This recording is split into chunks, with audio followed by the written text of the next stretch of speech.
Well. Hello there, ladies and germs. And guess what? It's Substitute Teacher Day. Welcome to the Better Than Sex Sports Podcast.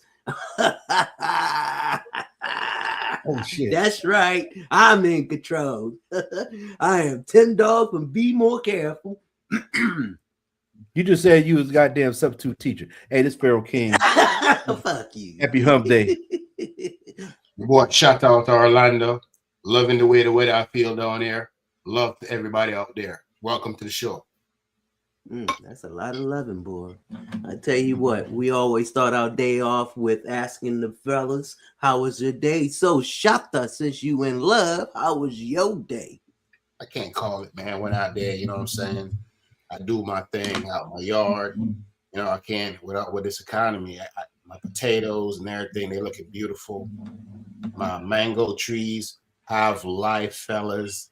They have finally showing life. My 2 mango trees survived. You would not believe it. I am so happy. I don't know what to do with myself right now. Lord. I'm so happy about my mango trees, man. They were the last ones to come in. And I was worried, but I looked out there today. I saw them leaves coming out of the bottom of that trunk, starting to grow. I said, ooh, wait, let me have a fertilizer. I hear you, Shata. So your fertilizer working, your mangoes are working, everything's growing, except what's between your pants. All right there, Pharaoh, what's going on with you? How was your day? I couldn't resist. I told you, man. It's the do-rag, man. The do-rag got him in another state of mind today. I don't got to worry about growth because, see, I'm all natural. If you take care of it when you're young, it'll still be there when you're old. You know what I'm saying? You got that right. It's naturally going away. That's what I'm talking about. Yeah. Hey, damn right. With that said, I ain't mad at you, Shot. Today was a decent day. It's hump day. I'm taking a Friday off, you know, so I can take care of the VA stuff we was talking about before the show. But everything's fine, man. Everything's, you know, copacetic, as we used to say. All right, that's cool. Well, as for me, it was physical therapy day. Oh, and what I do on the last day of the week when I have physical therapy, I always try to overdo my exercise. In other words, I take less time to recover, and I do an extra rep on each exercise that I do. So, oh man, it got to the point now where, I mean, I'm walking without a limp, except now because today was physical therapy. and man, I just feel good. Y'all just don't, I know I talk about it a lot, but man, I've come a long way. But anyway, hey, we got a great show today.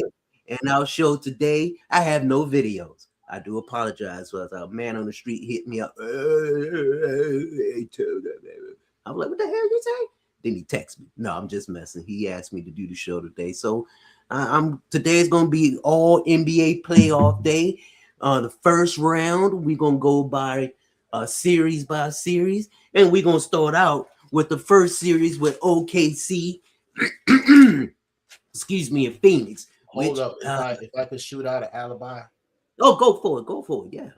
I understand that we might doing some WNBA stuff too. I got a couple things that I need to put out there to get the ladies some love. Some things have been happening. So if I get a chance during the show, I want to give the WNBA ladies some shout out. And also want to shout out, before we even get started, my daughter. She turned 16 yesterday. It's been a long road. You know what I'm saying? So yeah, she was born at Fort Gordon. You know what I'm saying? I mean, King saw when she was a baby. Yeah. She is 16 now, dog. It's been that long? Yeah, dog. 16. Yeah, she's 16, dog. Get ready to try and take my keys. I'm trying to have it. About to go get these daggone face off double twins Desert Eagle chrome faded. Hey, I'm gonna tell you like this, Shada. If you raise her like I raised mine, ain't no boy wonder gonna date her. Cause she gonna give them hell, boy. My oldest stepdaughter, she can't stand this. I still don't like that nigga she with. Yeah. Yeah. I'm telling you, man. Hey, but Shada, you can do that for the sports discussion as far as with the WNBA. And I'll give you that time in the segment right there, along with your sports history. How about For that? sure. You get Appreciate that. You get a double. Ain't no problem. Ain't no problem. That's what I do. That's what we do here. We help each other out. Speaking of help, somebody needed help in the first round, and the first question is, what was that? What was for? Oh my goodness! What was the strategy for OKC in the first round? Look at that! I wrote that all wrong. Yeah. Hey, I was rushing. I got a lot of them. But anyway, shut the hell up. What was the strategy? Let me get that off of there for OKC in the first round. Who's that director? Oh, Shot. I'm sorry. My apologies. Go and answer that Shot. My bad. Like I didn't say a name, so I'm saying it now. That was so my bad. So as far as OKC is concerned, y'all already know how I feel about them. From the outset, from the year, it's their championship. They're the reigning champs, and they're playing like it. The cohesiveness of what they're doing on the court is just ridiculous. That they put passes out there where at any point of the game they know where every player is going to be. So it's interesting to see them go ahead and breeze through the first round. I do admit that I expected them to dispatch their opponent faster than they did. I did expect that. So yeah, but they're playing like champions, and it's their crown to give up. That's what everybody's saying. What about you there, Farrell? What do you think was the strategy for OKC in the first round? Well, one is to continue flopping so people can get to the free throw line. I would say that. They did get the 4-0 sweep on their opponent, which is I think it was the Suns. They played the Suns. But I agree with you on that, but I think the flopping has to go on a rating scale, and I don't think they're the highest ones. It don't matter. Right now, they have average flop attempt. I think that should be something that we need to start adding on to their playoff. What you call it? Flopping attempts, because Jesus, boy, these jokers here. I've never seen such soft ass people that fall to the damn court. Like they should have knee pads on now, so much they've fallen down. Oh my goodness! It's their championship to lose. Defending it. Everybody's talking about Detroit. Detroit, they had their situation, but listen, SGA is later. Right now, we just OKC and Phoenix. We don't get to all. I don't know. And so it's 7.7 to 7.8 free throw attempts per game for SGA in the postseason. So I thought it was more than that. Well, that's what it says now. It's okay. Oh, that's why you're freezing up, man. You better get and then it was nine free throw attempts last season. So in the playoffs. So for right now, it's almost 8 attempts a game. So I mean, it is what it is. You know what I mean? I mean, I hear you I like the fact that you got your numbers right in front of you. But this thing is, as the barbershop would say, bro, you got to look at it like this. I like the fact that you got the numbers so we can go ahead and see the bare facts on paper. But watching some of this first round, there was some stuff that happened in this. There shouldn't have been no daggone stumbles in the first round. The talent on these teams, we shouldn't be talking about this, looking at free throws. We should be like, okay, yeah, they were expected to get out. You know what I mean? So yeah, that is a little disappointing for the first round. And the fact that you pointed that out, that's a great point. Yeah, well, I mean, that's how everything is going now. I don't know. Like they said the number 18. Like, what was it? Who took well, we're gonna talk about that too. But like some teams shouldn't be going as far. Exactly, I agree, 100%. Like SGA with 4-0. You playing the 8 seed. You're supposed to whip their ass 4-0. Yeah, I said, being professionals, I'll give you 4-1. Right. Maybe. But as a play-in team on the 8 seed, They should No, not be. you- You should not be struggling with the playing team. Yeah, I'm supposed to be resting like Jordan used to do. I'm supposed to be resting. I'm taking care I of look business at it. so I can rest. This is where I agree with you on this point to the most point. Back in the day, when you saw the playoffs, you was like, okay, they made it to the first round. Okay, it's nice they made the playoffs, but that's it. Nowadays, it's like, okay, we never know because injuries. Somebody pulled Man. on. Man, Yeah. man, hey, Yeah. yeah, we're gonna talk about that too because I am disappointed in about 50% of the team that we're gonna talk about today. Weak. They're weak. Well, that comes back to the next question. Were there any standouts for Phoenix to give them a hand or help them out?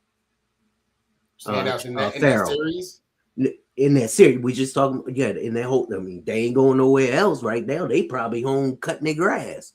But I'm just They in saying, Phoenix. though, All they doing is sweeping rocks. They ain't got no grass. to cut. Shit, that's where they play. May not be where they live. So and No, that's I've probably been to why they Phoenix. can't win Everybody nothing. told There's you. no grass. Nobody has nowhere grass. there in that state. I've driven from one end of the state to the other. There's not a piece of grass. They Oh, got- no, we're wrong. We're wrong, Shada. Okay. They got grass. They got grass at the zoo, and they got grass on the golf course. That's it. Everything else is artificial rocks. turf. Well, goddamn. rocks. Maybe they rearranging their rocks, getting ready for their skit contest.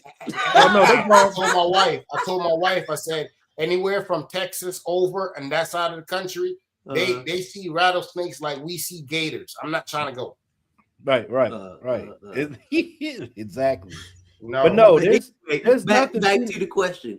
There's nothing Phoenix could have. There's nothing Phoenix could have did. That's why they Nothing. got beat 4-0. yeah, nothing. I mean, There's nothing to report here. Nothing.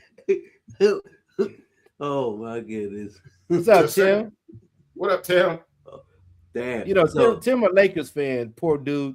He about to Oh, be disappointed this it's- round too. yeah. So it's all right. Yeah, that's gonna Hey, hurt. but- That's gonna hurt.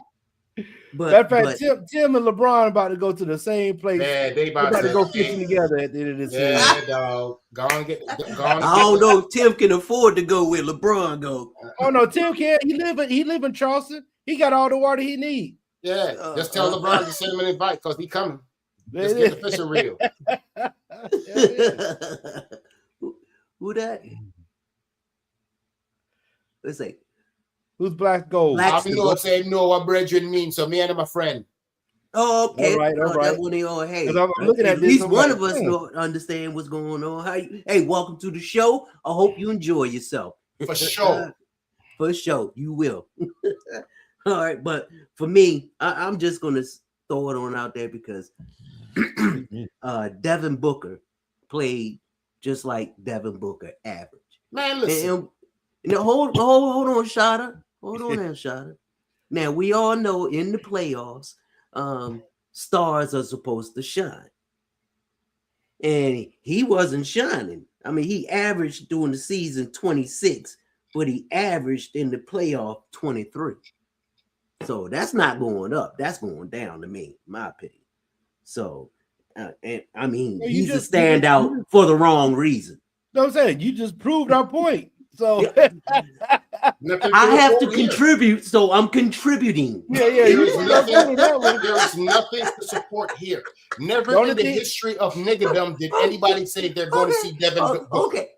Hey, Okay. And the thing about You hey, Devin Booker did shine. He a light bright. He shined all right.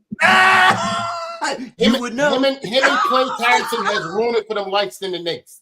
You know what I'm saying? They ruined it for them. See, Shada, that's where you're wrong. There's light skin and there's bright skin. Devin Booker. Hey, I'm sorry about that. He talking about you when you talk about him with LeBron and them. No. It's not the same thing.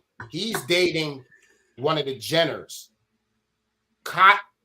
Your boy is just messed up with Megan Thee Stallion. There's a different level. man. There's levels to this thing. Boy, she put that guard. Well, anyway, that's another show. Just saying. Yeah, Just saying. but Just put it out there. well, yeah, put it out there. But since Phoenix didn't have a prayer and a hope, and they hoped that they could win, but they didn't even get a game. But Bro, this is the same Phoenix Suns that Kevin Johnson used to play for and Charles Barkley back in the day. When have they ever told you that they were real? Dan Marley played for that team.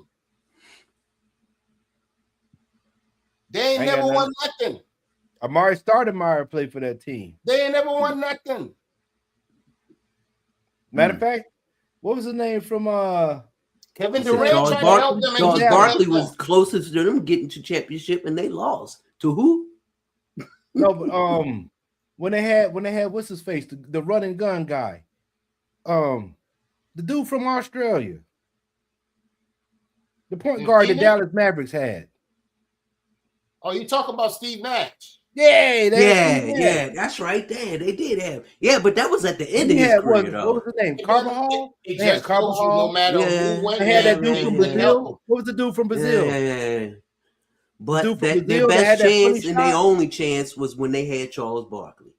You know the dude that had the funny shot from Brazil. Because you had Carbajal, you had the one dude he went to Phoenix. I mean, he went to Los Angeles Lakers. Come on, man. It's hard. He's Brazilian. I can't remember, dog. Phoenix wasn't one of those teams that pop out and anybody followed unless it was a big name. Kevin Johnson, the only reason I know him is because he was there doing something and then he became a mayor or something. That's it. I'm telling you, man. Phoenix ain't never done nothing spectacular for nobody. Barbosa, man.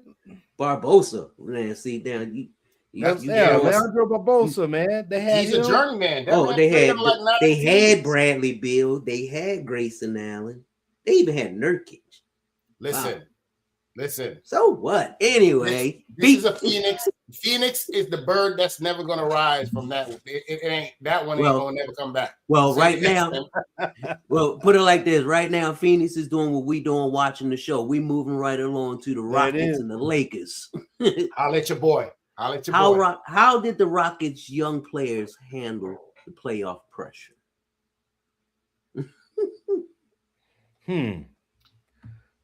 You know, go to there, answer that there, Pharaoh. I'm not sure how I could answer that. Yeah, you can. Because I mean, they lost 2 games. You know what I'm saying? They lost 2. They lost 4 games. They only won 2, and they actually the Lakers beat them with the 41-year-old LeBron James. I don't know. I don't know how you say they handled it because they let an old man beat them. I'll be a little bit upset. Maybe they didn't handle it then. That's terrible. You're disrespectful for that. I'm sorry. Yeah, I mean, because they didn't have Jokic, and they lead a Japanese player beat them. So don't do that. The boy's half black. Don't do that. Don't do that. Yeah, but his name is all Japanese, so but it doesn't matter. He still got the DNA. Don't do that. Don't do that. They laid a Japanese dude. Don't do that, man. Come on, bro. Listen. First of all, I don't even know why he's talking so disrespectful on the podcast. He didn't come a long way. First of all, you can't. We've always talked about how these players, we watch players come up, and this Rui Hachimura went ahead and did his thing at Gonzaga. He got drafted, and he actually went to the Wizards from the minute he got to the NBA. He went to the Wizards. You know what I'm saying? Don't do him like that. You know what I'm saying? Know. If you did Bronny like that, that's different. I'll be hurt, but it'll be true. But don't do Rui like that. I'm saying. Hey, Rui didn't come along. I'm going to give credit where credit's due. And the fact that we all want we want Father Metamucil to go ahead and retire. He did do his thing too, even though he got tired. But I'm just saying, I understand what he got really tired. Feel like when you come around that lap, when you run that first 3 laps too fast, and that wind hits you on the daggone backside, and you know you daggone Hey, when you went from a 0 grade to a 3% grade, That's what, we can't give you that consistency. Yeah, But that's to exactly what answer the happened. question, how do you think they handled it? They lost the series 4-2. So Oh, they showed us exactly who they were. They're babies. Welcome to the. Oh, it was so cute. Participation trophy.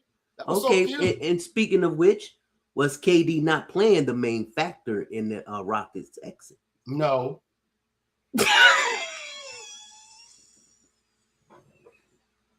No.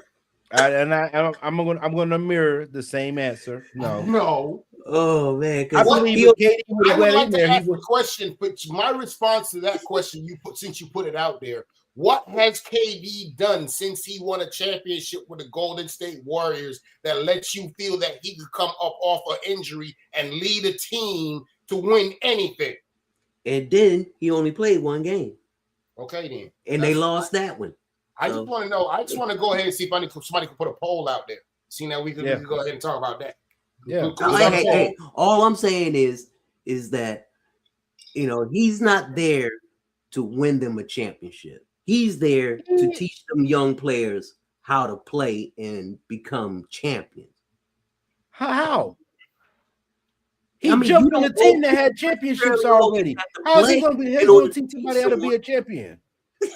You can't teach somebody how to be a champion when you can. Hey, tell you what, this is what you do. Ask your agent. Nah. See, no. Now,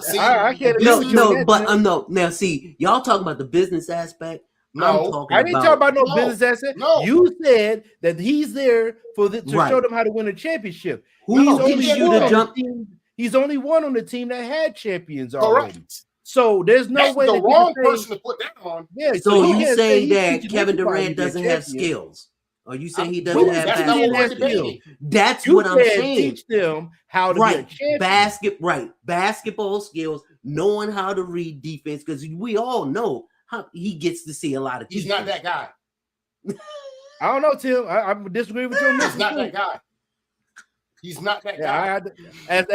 You don't know what's going on in the locker room or on the court. I know exactly what's going on in the locker room. We saw his trajectory of his career. When he was at OKC, he had Russell with him. He had your boy, the beard coming off the bench. Yeah, James Harden. They couldn't get by Golden State. They kept beating their ass. So KD got in his feelings, and he was like, "Oh, let me go join Golden State." And he went to Golden State, who already had a couple championships. And let me join them. Before. And then he left Golden State, and then he decided he wanted to go to New Jersey to team up with Kyrie and all of them. No, and then he decided, no, that wasn't working. Hold on, my brother. Hold on, brother. I believe, I'm gonna get this correctly, that Kevin Durant went from OKC to Golden then he State. went to Houston. He went to damn Golden State. Okay, all right. And then he went to Houston. Okay, all right. No, you're right. I'm saying, hey, when a brother wrong, a brother admit. No. We're just going based off of you saying him teaching them how to be a champion. But he can. Just because you don't like him personally, just because you think that he's a slacker as far as the championship, his skill alone. No, I'm just saying he's been around. And he has knowledge and skill that can teach these young brothers. That's all I'm gonna say about that. We're gonna keep it moving because we have other teams going. Look at here. We going to Minnesota. No. What? We going to Minnesota and Denver. We're going to Minnesota and Denver. All right. Without Ant-Man, all I know is who were the Wolves' success? What were the Wolves' success? Who gives a damn? We're going back to Kevin Durant and you. Hey, whoa. And you talking about him being a leader. We have a lot of teams to get to. When the man hasn't led anybody to do anything. We're going to agree to disagree, but we have. I'm not agreeing. No, I don't do that. You do that without Ant-Man. Pharaoh. I didn't do that. Without Ant-Man, what were the Wolves' success to beat in Denver? So we're going to move on without settling that debate? Exactly. No, we have other stuff to go on, and we can't beat a dead horse because we always do with that.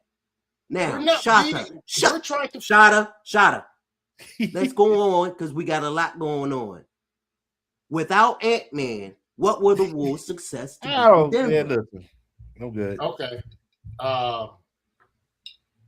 Wolves they played good ball together. Period. They showed that they could play without him or with him, and they just looked like they hungry. Period.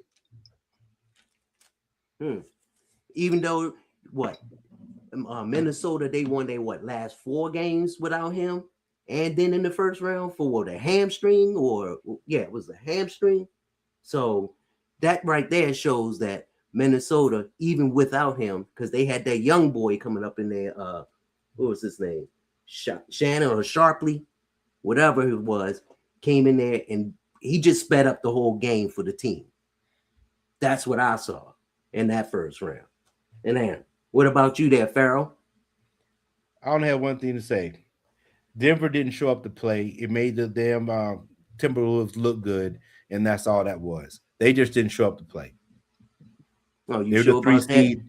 They were the 3 seed, and they let a 6 seed beat them without their supposedly star player who's average at best in the playoffs. So, but with that defense, Minnesota's defense was stifling, especially Jaden McDaniels.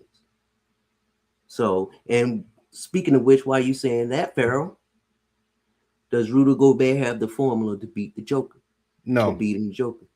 No, like I said, Joker just didn't show up. He was a runner-up for MVP of the season, and he didn't show MVP caliber play. So no. So, Wayne, don't you think that the defense that Gobert and the team was putting on him forced him to take him out his game? No, they did not play their game, which made Timberwolves look better. The Timberwolves played their game. Denver did not show up. So, what are we talking about? You didn't see any. Candidate. So you hold on a minute. No, no. This is my opinion. I'm asking the question about defense for Minnesota. You saying they didn't have any? I didn't say they didn't have defense. I said Denver did not show up, so it made Timberwolves look better at what they did. That's all I'm saying, because, like I said, Ant-Man didn't show up. He wasn't there. And then when he did there, he got hurt. So you telling me you couldn't take a team that's a number 6 seed and you're number 3 runner-up MVP on the team, and you could not beat a number 6 seed team? And Rudy Gobert wasn't playing well all season. Now all of a sudden he's shining in the playoffs? Get out of here with that shit, man. That didn't make sense to me. Hey, they say people show up in the playoffs. What about you, Shada? Well, with that point, I completely disagree, because I am one of the ones that stay on Rudith, and I have to apologize to him and call him Rudy, because he actually played basketball like a big man for the first time in a long time. That much I will give him. I'm not going to take that from him. He actually showed up and he played good center, fundamental basketball, stayed his butt on the ground, and I didn't allow the Joker to dictate to him what he was going to do for more than half the game. Now, are you going to stop Joker? No, you're not. But you could shut him down for the most part by using your size. And the thing that I think that made Minnesota so deadly, and they're probably my sleeper team right now, is because the fact of the matter, they're hungry.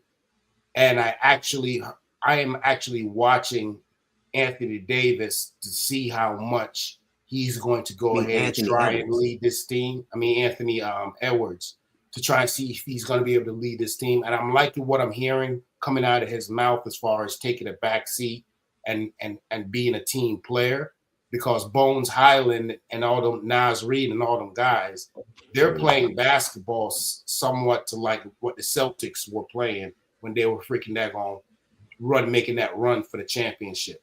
And that's how I see them playing right now. So I give them lots of props for showing up in the playoffs.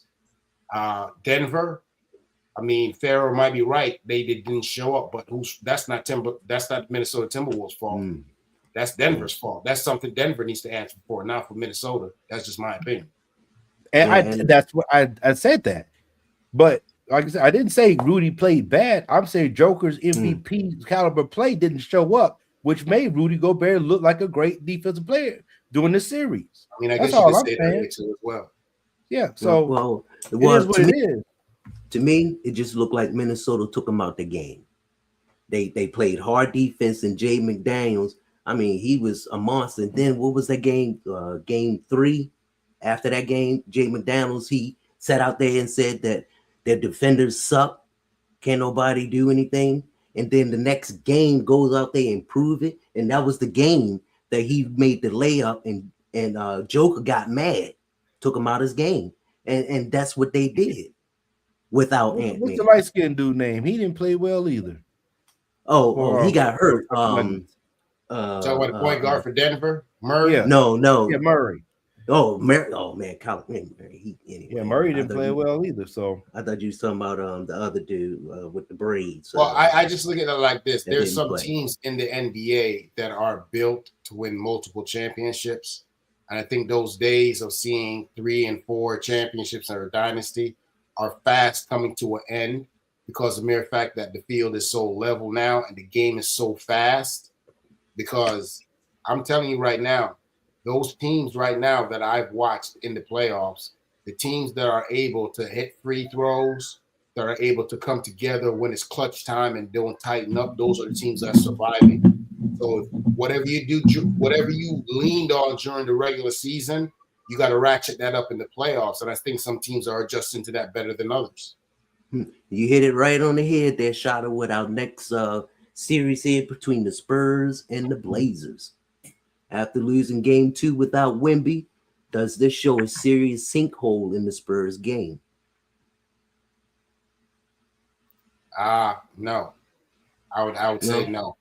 I am thoroughly, and I think I said this last week, I'm thoroughly impressed with Wemby's play for a big man. I am thoroughly impressed with him. Regardless of what the naysayers might say, he needs to put on weight, but I'm talking about right now on the court. He's playing phenomenal basketball. He's willing to give up his body to help put his team in a winning position. I love everything I'm seeing about him. Team is getting that same kind of attitude, and I hope that this is just a doggone bump in the road, but how they recover from this is going to truly show us if they're have that true Spur pedigree from back in the day, because the Spurs are one of those teams when Pop was there, no matter what you do, you couldn't daggone sleep, you couldn't daggone slack a little bit. So if they have a little bit of that still in them, we might see something. But then again, they're a young team as well, so we shall see. Yeah, and that was you saying something earlier about no teams or no more dynasties, and the young teams are coming up, just like with OKC. That's why you think San Antonio going to be one of those teams. Free agency is going to keep that from happening, guys. The money out there that these players get, they're going to move. They're going to move to chase the money. Now, unless they want to stay in the area, that's fine. But just like NFL, and we're never going to see dynasty football again because of free agency. Yeah, I mean, the landscape is changing as far as money wise and what players can get for their NILs and all that. So yeah, I guess that would make sense. Yeah, but teams right now, what they're doing is like OKC, they have 4 superstars on there that they're going to have to pay. So they're saying is, hey, we can get it now, and once the time comes, we have to. They're not getting rid of SGA. Well, we know that, but the fact of the matter is, but what I'm saying is they have a lot of stock value in the players that they have. Only until this year. Well, I'm just saying they're thinking longevity here, whereas once it's time for the salary come, because I'm sure everybody's salary is going to be coming up. I know J Dubs is. So what are you saying? I don't understand. Can I finish before y'all interrupt me? Good Lord. No, I'm saying, okay. What I'm saying is this. You were saying the salary cap is going to change it. Yeah, no, I did not change it. I didn't say salary Excuse cap. Me, free agency. My apologies. Oh, thank you. You said free agency. My apologies. Now, even with the free agency, with OKC and those teams that have players that are worth that, they may not lose. They may lose one player, but in return, they're going to get something that's probably even more, maybe a couple of first-round picks or some money. So even a lot of teams, they like OKC, they trying to get their stuff right now, and some teams they just can't afford to do that, like the Wizards. They can't. Mm. Even in free agency, you still need money. No, I get that. No, I'm looking based off of past legacies of teams that had long runs. Like the last ones was going to be San Antonio when they got people to replace some of the aging players. Chicago I Bulls. think San Antonio, besides the new what you call Golden State, they're the last real dynasty that we can really say happened. Correct. So everything else now is kind of like it's going to be bits and pieces of people getting championships around that used to be those old teams, but I don't think anybody's going to have like a 6, 7, 8, 9 year run, running at it. The only last person that actually did it was LeBron, but he did it on 4 teams. So but my thing is, and that's why I tend to agree with you as well, Pharaoh, because the bottom line is right now, teams, we've all said it over and over with NFL, Major League, this, that, and the other. It's a follow fashion country. So whatever is hot right now, most teams right now, when you look at the salary cap and the packages that you're getting, people are signing 2 to 3 year deals with guaranteed money. So up to that daggone 3 year time is when teams look to turn over, especially after you win a championship. Because the bottom line is, when you win a championship, all those players want to get paid. Everybody's going to want to get paid. There's only so long you can go paying those daggone core players for so long. Just like we're looking at it right now. Look at the Celtics. There's no way the Celtics team is going to stay together after next year. They don't have the money for it. All the players going to want to get paid. Well, we'll see. We'll see what happens to OKC when that time comes. But I'm saying, if you look at their contracts or when they signed their contracts, you are right. What I'm saying is, when you look at when they signed their contracts, all your core players, and if they're signing contracts at the same time for max deals within 1 to 2 years of each other, that's a year difference between when you're ready to renegotiate. So either way you put it, you're looking at it right now, the way the landscape is shaped. Any team out there, NFL, whatever, you're going to sign a contract to get at least 2 to 3 years guaranteed out of some of your major players. Outside of that, if you're performing in a way where they're bringing more revenue, which is why the Lakers keep LeBron, is because he's bringing revenue and bringing people to the seats at his old age. Outside of that, nah, dog. You're not gonna be sitting on no team for no daggone 3-4 daggone years winning no champions like the daggone Chicago Bulls. That's not gonna happen. Not in this economy. Come on now. No. We all know that ain't shit that happens. Like I said, let's see what happens with OKC. How long that their winning streak is going to be going on. But now we're done with the West. Now we're going to move on to the East. Speaking of the East, the first one. Oh, you forgot though. Before you finish, you forgot Wemby set. Wemby set. The 12 blocks. 12 blocks. So yeah, you got to think. To me, but that's this series. Huh? That's this series. It was. They in the first. That was the first game of the second round. Yes, first game of the second round. First game. Yeah. It was it? Mm-hmm. Yeah. I thought it was the last game of the first series. Nope. All right, my bad. No, because they beat. Yeah, okay, my they bad. won 4-1. No, you good. They won 4-1, and against. No, I thought it was the last game of that series that he set that record. My bad. No, but and I think that's why everybody was so shocked that they lost. Because I saw him with all those fouls that they called. So I was thinking that wasn't the game. My bad. We're gonna need a whole show for the officiating, because that's all gambling. I'm telling you, man. Trash. Hey, so somebody, but we're gonna get to that too. Moving on, Detroit and Orlando. How did Detroit win this series after being down 2-1? Simple answer. I mean, excuse me, 3-1. Simple answer. That's wrong. No, that's a typo. Being that they were down. There's a simple answer. I know what you're trying to say, but there's a simple answer with that. What's that? They finally daggone realized that why the hell are we playing with this daggone lower seed? We are not this high seed for a reason. They woke up and Cade was like, what in the we are out here playing what are they, the 8th seed? Yeah. We struggling with the 8th seed. What is this, NCAA? bro. This is NBA. You do not struggle with the 8th seed. Even though they went to the playoffs last year, who they got? Wagner and Banchero. Yeah, he was hurt. And freaking old boy journeyman from Toronto. What's his name? That was up there with your boy. No, the dude that was up there with your boy that was with old boy in Toronto for the longest. That point guard. What's his name? Van Exel. Not Van Exel.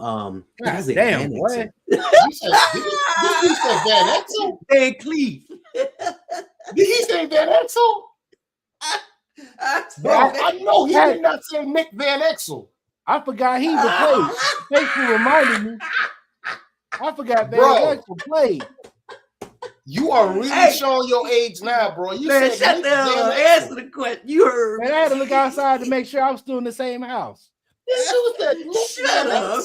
What the hell? Like, because I didn't have a house when that Van Exel played. I had to make sure I was in my this house. is before daggone all that mess, before all of the daggone sleeping to each other and talking. What is wrong? Did you say Nick Van Exel? Tell that do-rag. Shout out that do-rag got him, man. Oh my god, y'all stupid. Oh, anybody watching this show is cracking the hell up right now. He said Nick Van Exel. I said, Lord have mercy. There's people researching that shit. They forgot about him.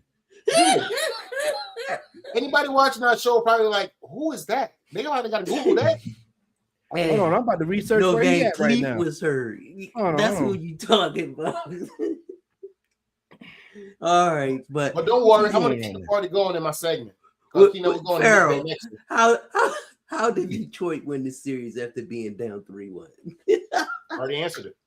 Yeah, that I would say that Orlando Magic did surprise them a little bit. They were 3-1, and they took them for granted for game 5. Detroit did. And for some odd reason, when they went back to Orlando, they decided that they wanted to play a little bit more than they could, which shows you that in basketball, you never know who's hot and who's not sometimes. No, and Isaiah Thomas, Joe Dumars, Bill Laimbeer, and all that made a phone call. That's what happened. We said they channeled the old Pistons. They made a phone call. Old Pistons because Cade Cunningham was missing easy plays. Then he got he got hurt one. Did he play all games, all the series? I think he was out one of the games. He played. No, he was out games before, and then he came back, and they were worrying about him playing. Yeah, right. So with that being said, man, they like I said, they said we're playing with the number 8 team, and we are here BSing. All we had to do was win one more. They let them win 2 in a row. I mean, come on, you are Detroit. You talking about Ben Watson, and you had the best record going into the playoffs. Come on, bro. You had the best record in the East. Best record in the East. Yeah, OKC had the best. Yeah. Mm-hmm. So I thought they would come out here and be like Detroit Bad Boys on that, but they came out here and was like, okay, we gonna play pity pat with these cats. Right. So what's it tonight? They played their first game tonight, don't they? Especially when they lost the first game at home.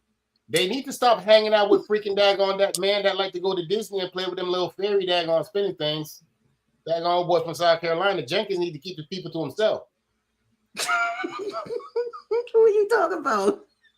Lindsey Graham down here freaking daggone around with magic wands and stuff. That's what the Orlando Magic lost. They all had the wands.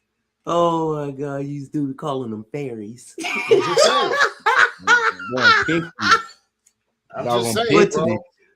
But to me, I kind of agree with both of you mixed together.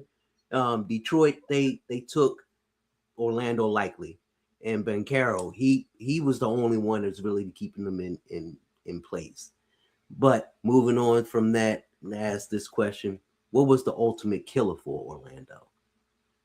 That Detroit Gator. They never fought King Croc before. That Detroit Gator. That's what happened. Let me tell you something. Listen, there's a difference. There's a difference when you get in the ring. When you get in the ring and you fighting, somebody hits you, and you realize that they ain't playing. If you think I'm playing about the whole situation, go back and watch an old fight between Razor Ruddock Yeah, he's Jamaican. Ooh. And Mike Tyson. And when Razor Rudder hit Mike Tyson, and Mike Tyson realized that this dude could decapitate him, what did Mike Tyson do? He went to working on that ass. Okay, that's what happened with the Detroit Orlando. That's a perfect analogy. That's what happened. Hey, Farrell, what was the ultimate killer for Orlando? They couldn't win 3 in a row. That's what Yeah. that was. You couldn't win 3 in a row because there was nobody that's ever won a series that was down 3-1. So they kept that record alive as well. We're just gonna keep it like that. They couldn't win 3 in a row. I ain't go front though. I will give him props. Banchero and that boy Wagner, or whatever is the German dude. They can ball. I ain't go front. They can ball. Yeah, but yeah. They just don't. They don't have enough. Well, Yeah. It says in the league's long history, 298 teams had done so, and only 13 survived, Yeah, being down 3-1. yeah. So Special. It's gotta be special. It's gotta be special. and one of them is the Miami Heat. All I know Yep. is Yep, I've seen you a right lot about of that. cats run across the damn Sahara Desert, but none of them run across naked. And I'm telling Yeah. you, I'm telling Hey, you should have said the Gobi Desert. They got rocks. I'm telling you. You said that the Gobi Desert. They got more rocks. Shoot, they I'm got just a letting you desert know, in man. California. They got nothing. I'm just letting you know, dog. It get wild out there in the wild. I'm telling you. Yeah. And for me, Orlando, they just couldn't shoot. It was just all Banchero and then Bain sometimes, and that was Man, Bain stood in the corner the whole damn game. Thank you. That dude was over there. He had his bags packed for damn Cancun already, man. Shit. The defender was looking for somebody. The guy that was on the No defender lies was looking for detected. somebody to defend. No lies. Because that's what he did in Memphis. He used to run to the corners and daggone get the ball. Oh man, That's what he did in Memphis. You can't teach an old dog new tricks. Yeah, well, I Yeah, tell you but what, he was hurt. over there. And my man from Detroit was like, shit, I don't really have to guard him. I can go over here because he doesn't want to get the ball. They ran past him and he was just sitting there looking at him play. It was 4-on-5. Bain was not in the last game. Oh Yeah. man, stupid. You stupid. Disrespectful. Oh my god. Yeah, because he get all that money. We talking about him. Yeah, I should go stay in the corner. See, Wagner was hurt, and I know Suggs, he didn't do anything. And even Wendell Carter, he was playing defense, but he wasn't contributing to any on the offense. Listen, So- man. Listen. Ever since Shaq came here and gave them a taste of what it might be like to win a championship, Orlando ain't been the same. You They ain't been the same. We ain't never recovered. And with That's that fact. being said, does this series win make Detroit the favorite in the East to win the East?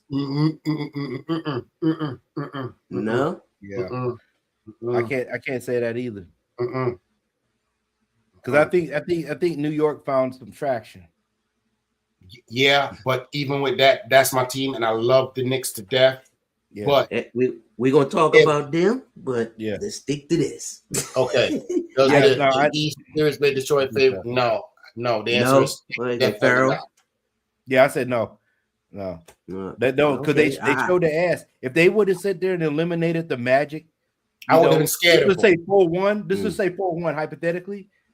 In all actuality, it should be 4-0, but let's say 4-1. I would still say yes. But with them, with Orlando stretching them out to Game 7, I don't think so. Now I think they have something that unless they dismantle the Cavs right now, then I will change my mind. But until then, no. All right. I'm gonna say no as well. I mean, because no, And what the hell? I'm just gonna say no. All right, let's go on here to the Cavs in Toronto. Who was the X factor in the Cavs win over Toronto? Now, before anybody say anything, everybody know about Donovan McNabb. But No. other than him, You mean Donovan Mitchell. Mitchell? I mean, excuse me, Mitchell. I'm Man, I'm really fucking up names tonight, ain't I? It's because football is what we usually talk about. We like to we spend so much time with football. No, I'm going through withdrawals. Yeah. It's about this time it starts. Okay. Everyone talks about Donovan Mitchell, but other than him, who do you think was X factor in this game? Because me personally, I don't think he was. And you know what? Let me go first if y'all don't mind me doing. Yeah, go ahead. To me, I think it was Mosley. Because his defense and him and Jared Allen, the big men in the middle, they protected that damn paint. And Scotty Barnes was trying to come down there. Yeah, he got a couple in there, but you weren't coming down that paint without one or two of them sitting up there knocking your shit around. And the offensive boards, that was important for Cavs. Now, the series went 7, and it was tied back and forth, but rebounding. And Jared Allen and Mosley, that to me was the X factor of the game. Shada. To be honest with you, I don't even know why both of them was in the playoffs. To be honest with you, that's how I felt watching their games. I was very, very disappointed in what the product the Cavs put on the court compared to what they were doing all season. And I'm not gonna lie, I do have some love for Donovan Mitchell because he is about to get married to my girl Coco from the new Fresh Prince of Bel-Air. So he might be a little bit distracted right now because she looked like she smelled like cocoa butter. You know what I'm saying? He might be distracted. Yeah. I ain't gonna front. He got to go on. I ain't gonna front. You talking about Coco Jones? Yeah, he dating Coco Jones. Yeah, they engaged. Hey man, you ain't supposed to know that. I don't care about that.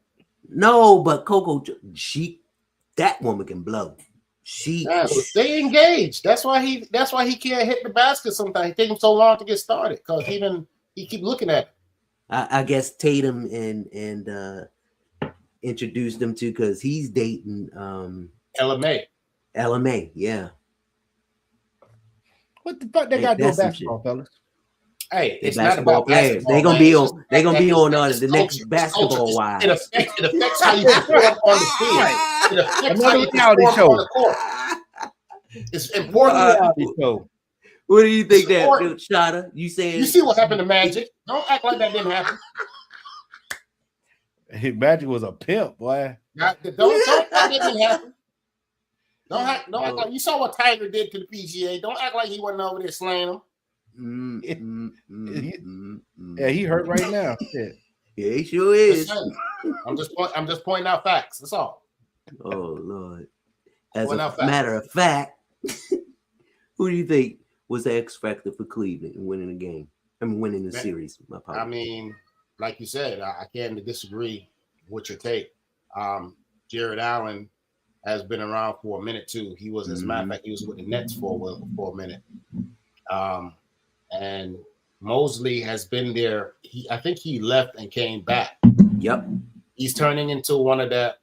He's turning into a Udonis Haslam for the Miami Heat. Udonis, whatever. Yeah, he was there, and he was for a long time. I was like, I didn't know he was still on the team, but he's just down there doing the thing. So that's how I look at him.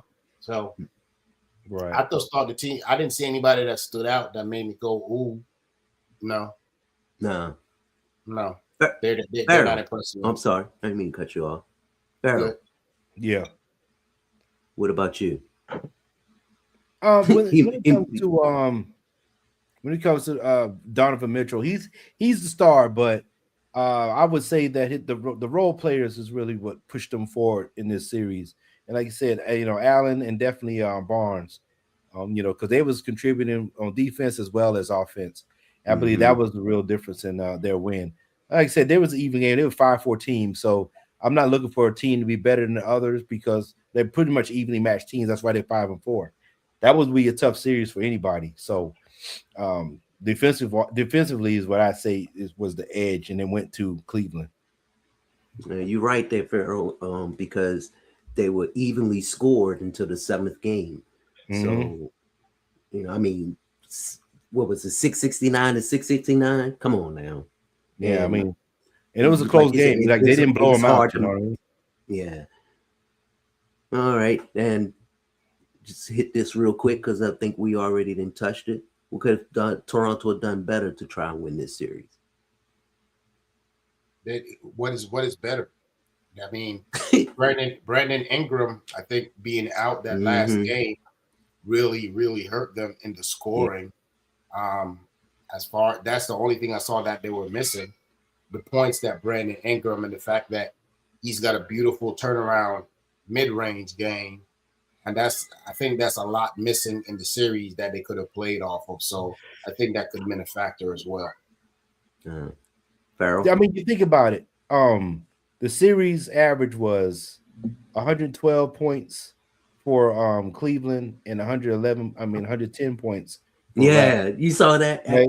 And the rebounds was like 45 for Cleveland and 40 for the Raptors. It was the everything is just evenly matched at 26 and 21 for Cleveland. So you look at it, it was like a player difference, right? Maybe an extra free throw or extra foul, or there's something, extra turnover. Even the free throws really were the same in the game.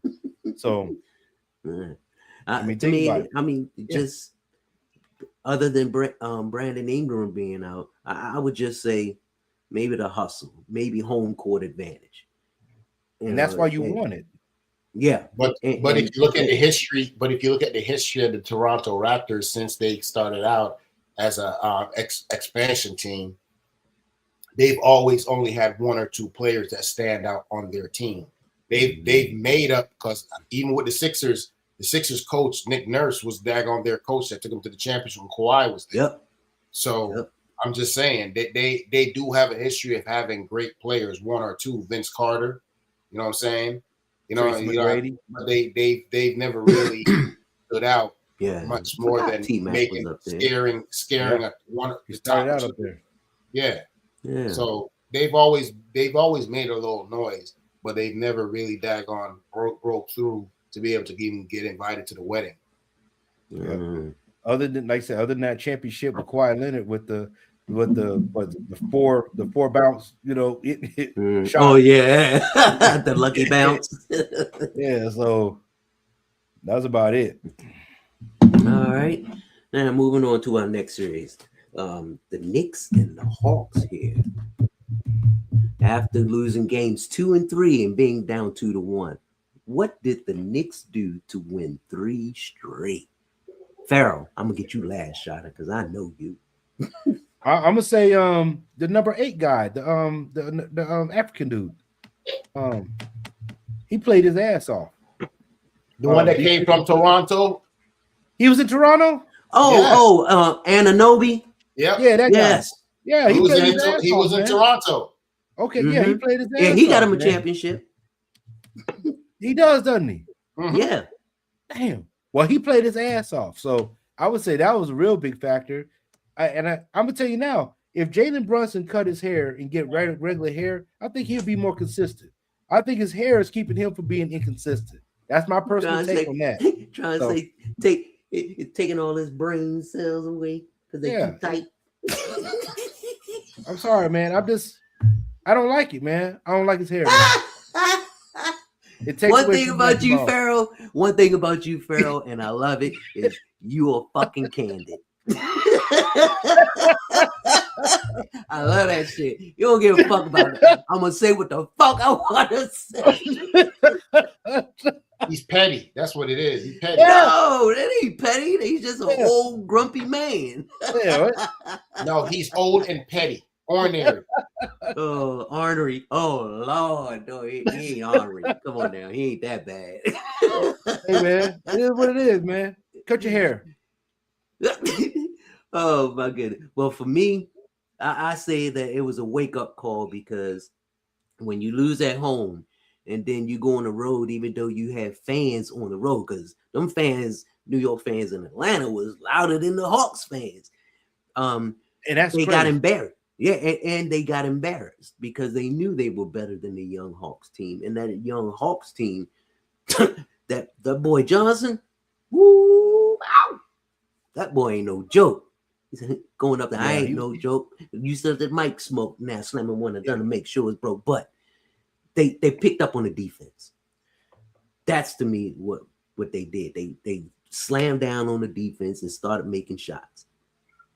Yeah, well, I mean, Karl Anthony Towns is also there. It was a X factor in those games. They ran the plays through him, and that's they had to keep doing that, man. No. See, I wanted to save the best for last because I know Shata's about to give us a soliloquy. Oh, man, go talk about the Knickerbockers, man.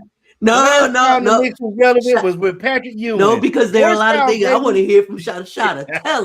Tell us, what did the Knicks do to win 3 straight? It's simple. If you're playing in New York, for any team out of New York, I'm talking about the boroughs. I'm not talking about northern New York, Buffalo. That's not New York. That's Canada. If you play for New York, you understand? I'm talking about the Yankees, the Knicks, the Islanders, the Rangers. Even some cats get excited about the Mets. I don't know why. But the fact of the matter is, those cats going to the playoffs last year and still remaining with the core team this year, and you didn't do nothing. And to be honest with you, I'm pissed off that they struggled. This should have been a sweep. This shouldn't have been a game. This should have been a sweep. Period. Nothing more, nothing less. And the fact of the matter is, I don't understand why my New York Knickerbockers, when they're up by 15, 16 points, don't realize that 2 points, if you go down and you score 2 points every time and they're going to go down and score and miss and this, that, and the other, you're still ahead. The point, if you're up by 20 points, if you score 2 points, you're still winning. You don't have nothing to prove by shooting threes.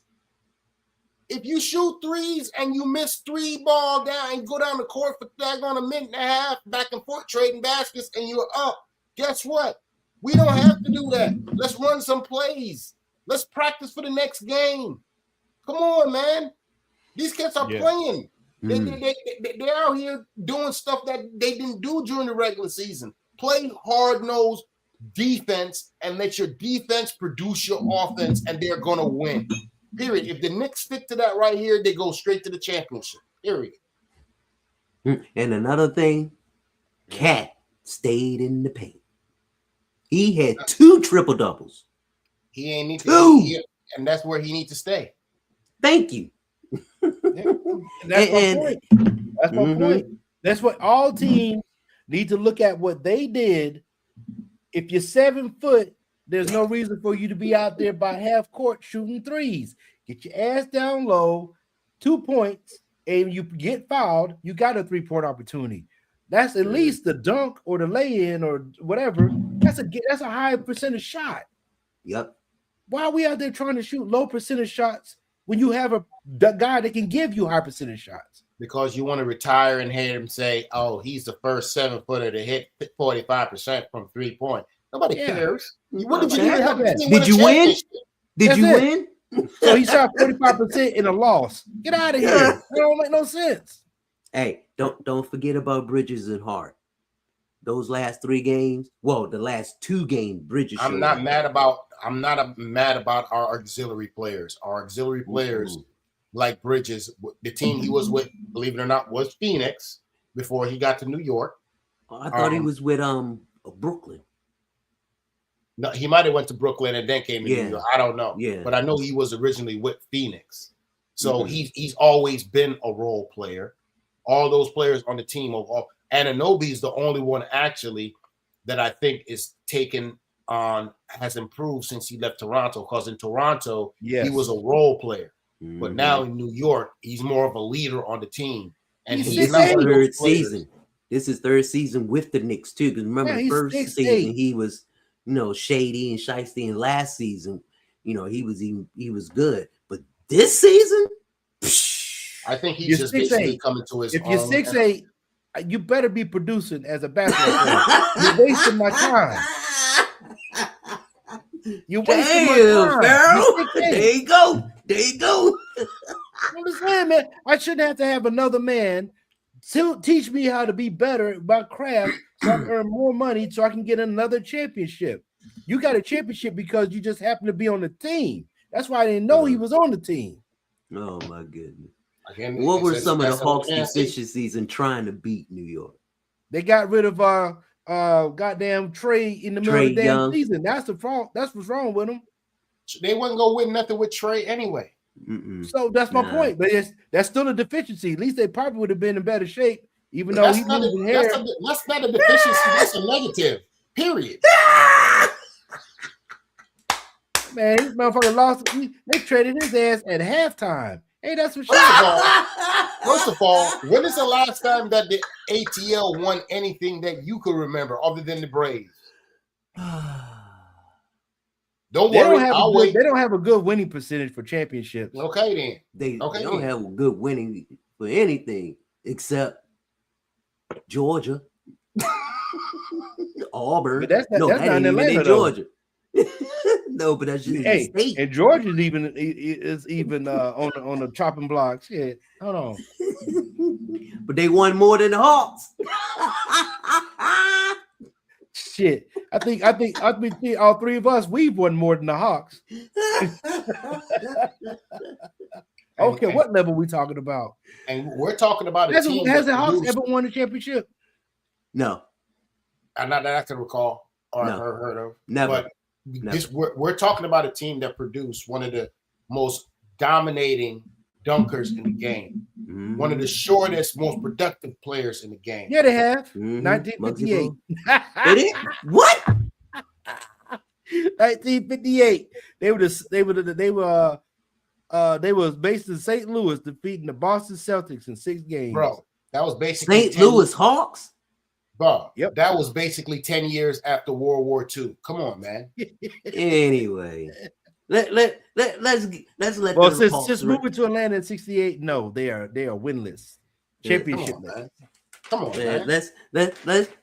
let's leave the Hawks alone. Let them rest in peace. We're gonna get No, to the they final. did it. They did it by getting to the playoffs and never winning. It's their fault. If they never go to the damn playoffs, then we wouldn't be talking about them. But they keep going and they keep losing. So it's their fault. Well, I'm just saying, man. I mean, I can't. Damn, Pharaoh. This is I can't. I know. I mean, right? this It's just the like same the Falcons. This The the Falcons same keep city going- that had a Super Bowl literally in their lap and letting the Patriots In- walk by and just take Both it. times, guys. Mhm. Both Mhm. times, Atlanta Falcons was favored to win, and they found a way to lose. Yeah, it's Ooh. terrible. We need to do something. Oh well. We Hey, need to let's go go ahead. to the last. We need to go ahead and get the HBCU bands out and something and do something.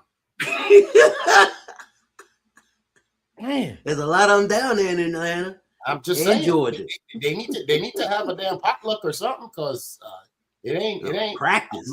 they, my hey, entire family, they need to call up- mama and daddy, my cousins, my uncles, all of them live in Atlanta. And I'm telling you like this right now, yeah, they ain't never gonna win that. hey, The they need to call up. Falcons? They need to call up Drumline. Maybe they can pull some shit in. I don't know. Oh Lord. This motherfucker said I'm drum just line. saying, man. They need to call them up, man. You stupid. AT. That was unnecessary. Let's get to Philly and Boston. After being ahead 3-1, what was the wrecking ball that made Boston collapse? Oh, I got this one. Go ahead, Go ahead. Pharaoh. They first of all, Jaylen Brown is not playing worth $300 million. I don't know what's going on with Disagree.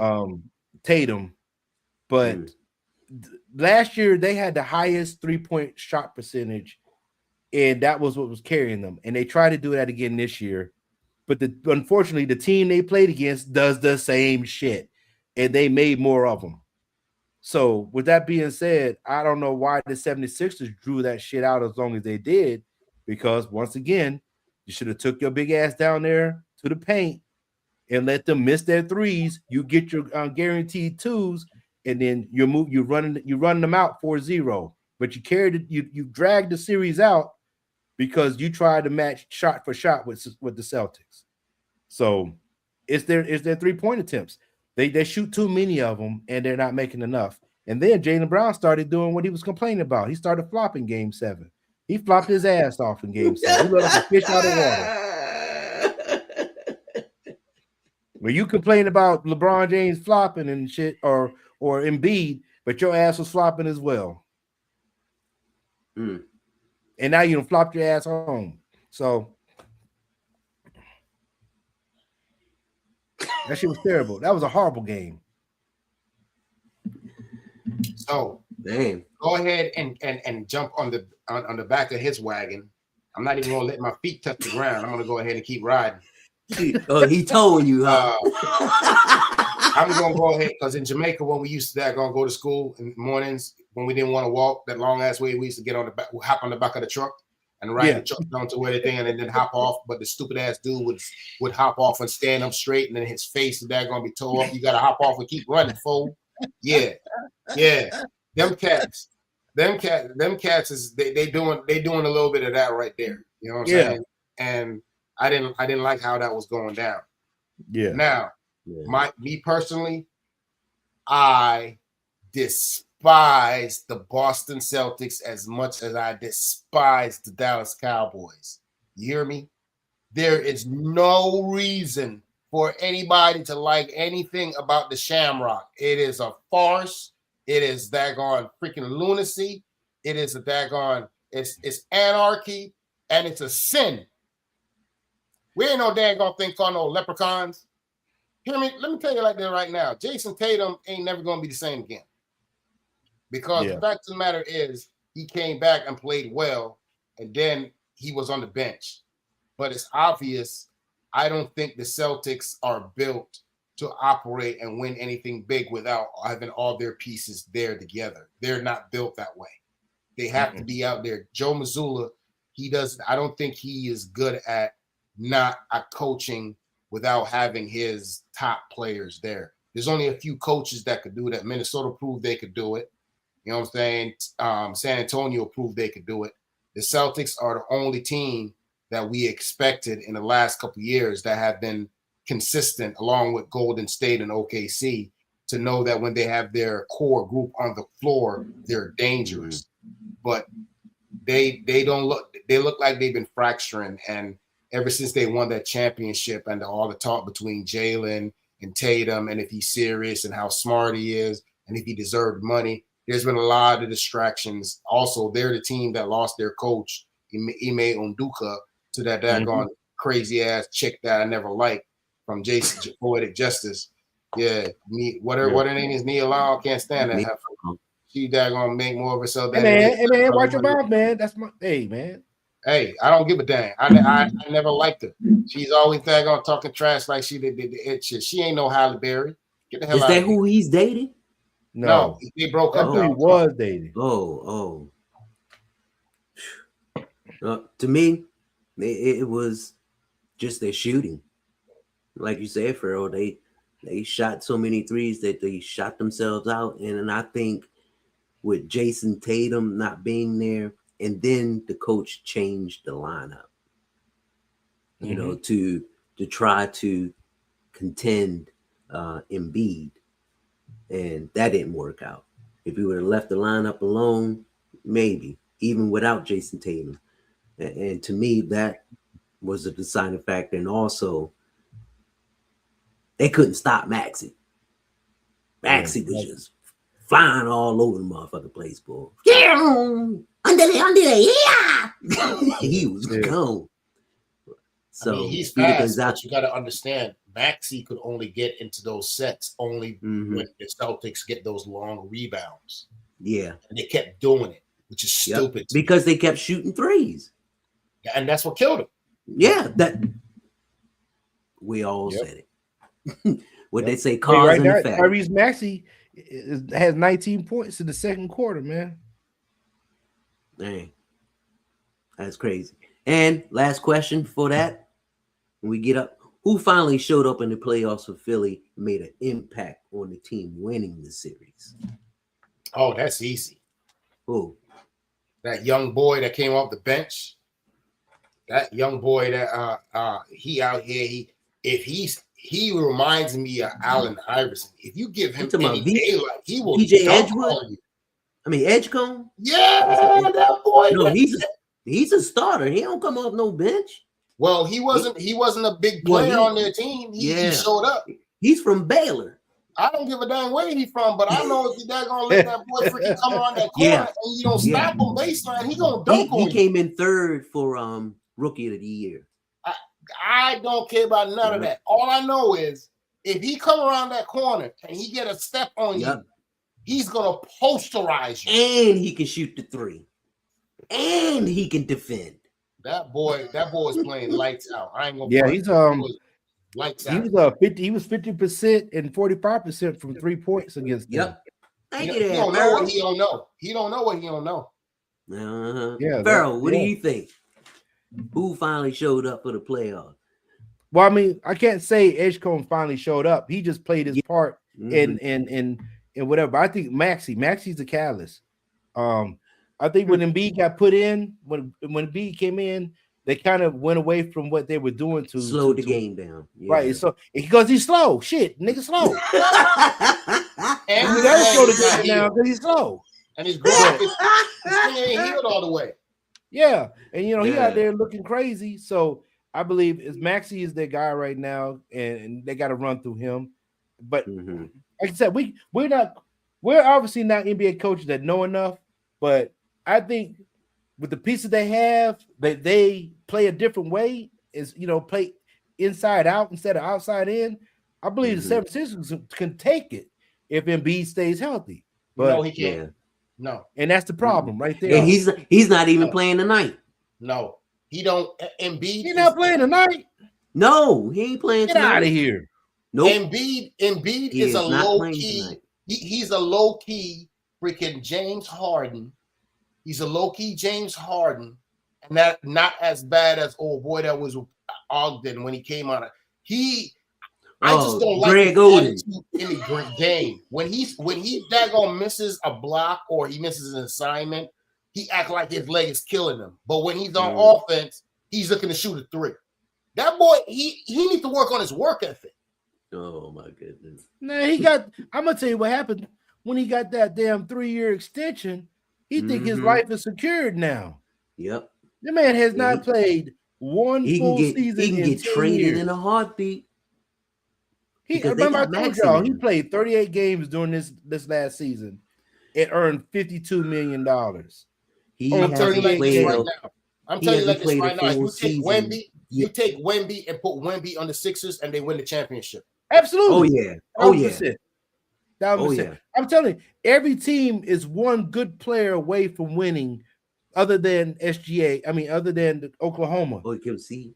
Right? OKC. But let's say you put Wemby with Detroit, that's guaranteed win. Yeah, wrong T. You can't stop that. Right? But you put him on the Sixers, you put Embiid on the end of the bench, we won't even know who Embiid is anymore.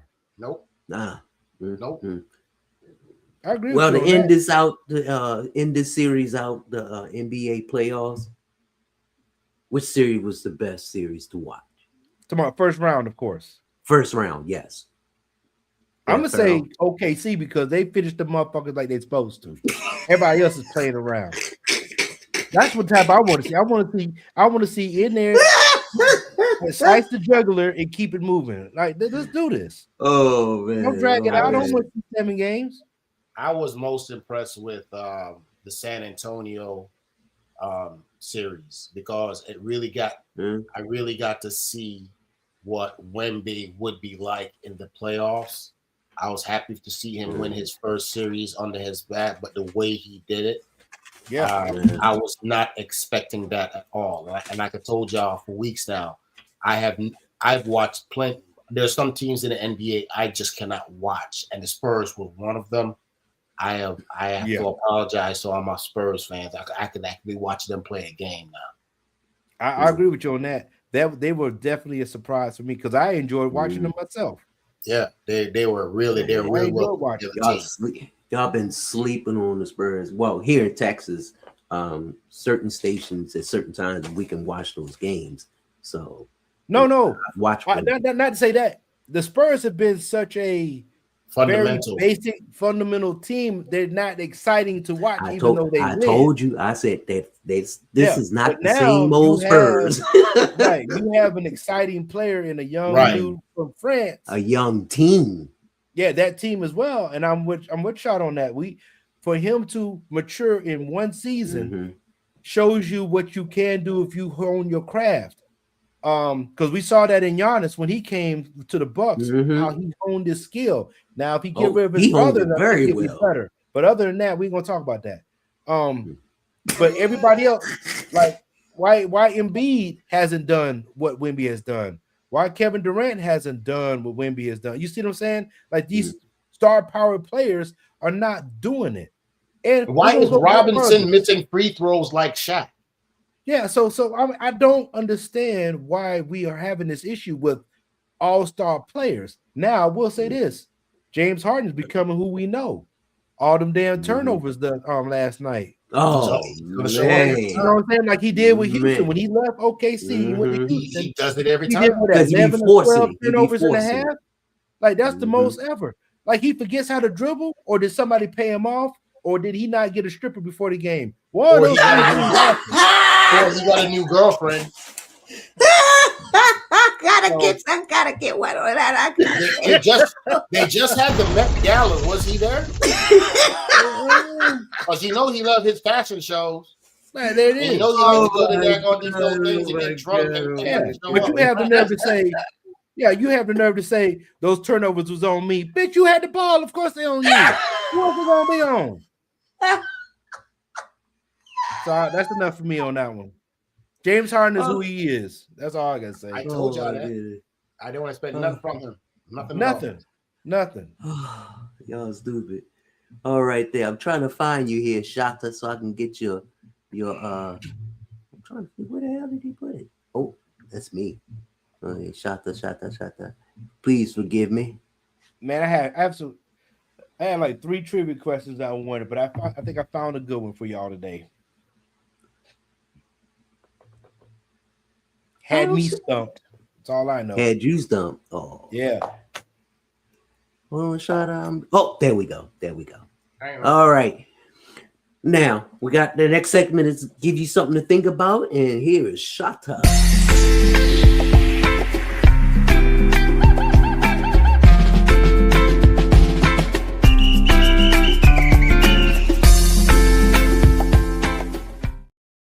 Shata. Man, that intro always makes me happy, man. Go ahead, Sean.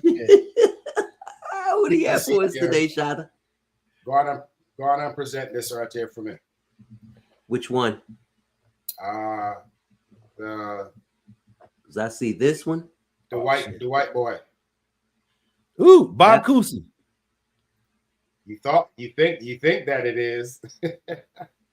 No, that's the NBA. What's his name? Jerry West. Jerry West. Negative. That's No. not Jerry West. It looks That's like not Bob Cousy. No. And it's funny that y'all did that because when I was doing the research looking at it, I had the same interactions from some of the people I was looking it up, and all those Okay, so names the came next to face, one, I but it guess. was. I'll give y'all a hint. Wait. Is it Bedget, something like that? Nope. Oh, I can't say because I can see Hold it. on, man. I'm okay. Go ahead, man. All right, I'm gonna give you the next one. What the hell? Got it? Bullets. I Pete know Jerry Sloan. Sloan. Yeah, Jerry Sloan. yeah. I remember him with The Bullets. Baltimore Bullets. Oh, I he- remember that team. Yeah, because he was with them when they moved to Washington, if I'm not mistaken. Correct. In 1965, Jerry Sloan was selected by the Baltimore Bullets. Think about it. Back then, it was the Baltimore Bullets, not the Washington Bullets. The Baltimore Bullets. I remember them growing up, but in my later years, I think they just moved to DC. I don't know when. I was too That young. was way before. That was way before our time. That was before I was born and everything. So yeah, that was around your time frame. So fuck you. You stupid. Yeah. Kiss my ass. I'm just saying. But most people will not only recognize Jerry Sloan from this picture, but This is the picture that most people recognize him from. The one with the 3 picks on it. Show it to him, daggone big dog. Okay. Yeah, Oh, Bob the Pettit. Last one. Okay. Bob Pettit is who I thought it was. Now, the other Okay. pick, the one with the Jerry 3 players. Sloan. I don't see 3 players. I don't have that. Yeah, we ain't got no 3 players, man. No. I don't have it. Oh. My bad. There you go. Does it make it easy for you now? Y'all don't recognize those 3 players? Yeah, well, Yeah. yeah, that's Hunter Carmelo, Malone, and what's his face? John Right, what's Stockton, wrong with them? Jeff Hornacek, Jeff John Hornacek. Stockton, Yeah. and Karl Malone. Right. Those were the players that Jerry Sloan is most from our generation known for coaching. Yep. He was That's their right. coach. He was the head coach, wasn't he? Yes, Yeah. he was. Yeah, he That's was the why I only went one ahead that took him and put that in to NBA championship, and they lost. Correct. To Chicago. Finals. I mean, You excuse remember, me, where finals. you, and they me- lost you to, remember Jordan Chicago. went ahead and did Karl Malone with Mhm. that when he pushed off. That and offensive foul, that offensive foul, that push. was That a was foul. not a foul. It was That's a foul. It That was was a not a foul. foul. It was That a foul. was a foul. You can give. You know what? If you was a better defender, you would have stayed in front of him. That's all. It I doesn't ask matter. you. He didn't need to do that. He should have. That Nope. was a foul. Nope. You know. Nope, he pushed him, and then the refs were like, I don't see nothing. Somebody buy him. Exactly. Oh Lord. So yes, Okay. that's what we have going on today in sports, and in sports I history. did not know Jerry Sloan was a basketball player. He was. What? I didn't know. No, I never knew that. I knew he was a basketball player, but I didn't know he played for the Bullets. I didn't know that he played for the Bullets. I knew he played, but I didn't know he played for the Bullets. Yeah. Okay. Hey, shout out! I don't appreciate that. That's something. Hey, something that you don't know. and But you know think what, though? of every day. That just goes to show you most of these NBA coaches that were role players are very good coaches because they understand Yes. the game. That is true. Mhm. You know what I mean? They understand how games That is played. true. Because you got to look at George Karl, how good he was. Right. You know, Hey, and you don't have good coaches like that to me anymore because they've allowed the game to change. Yep. Too Chuck much. Daly from Detroit passed away. God rest his Yeah. soul. That was a great coach, man. Yeah. Matter of fact, he's the Chuck- one. he was all about defense. Yeah, but he's the one. Like Chuck Daly was with Michael Jordan, was it? Yeah. Wasn't it? Yeah, When, he won the um, Olympics. He was yeah, the first Olympics. coach. Yeah, No, the first Olympics. yeah. He No, as far as the dream team. That was The no, that dream was team. no, was before Chuck- he played when he was in college. When he won the Oh, gold. I'm talking about as a coach. The college head coach is the one that told Jordan.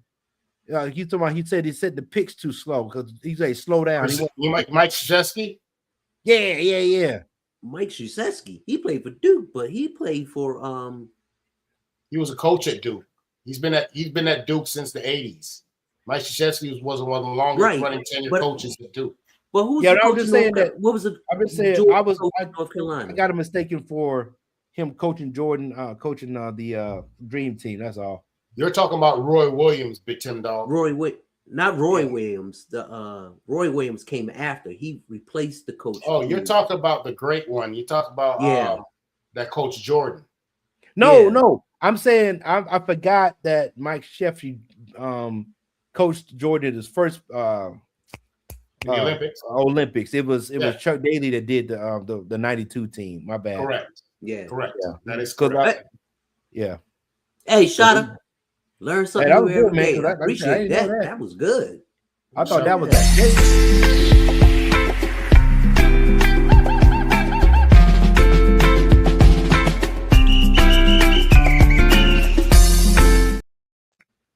Sorry about that, Farrell. I do apologize. No. Because like I said, I thought it was two Bobs, Pettit and Cousy. That's what I thought one of them were. Bob Cousy. That's old Jerry Sloan. That was somebody totally different. All right, now we got a Farrell give you something to think about. Farrell's trivia question of the day.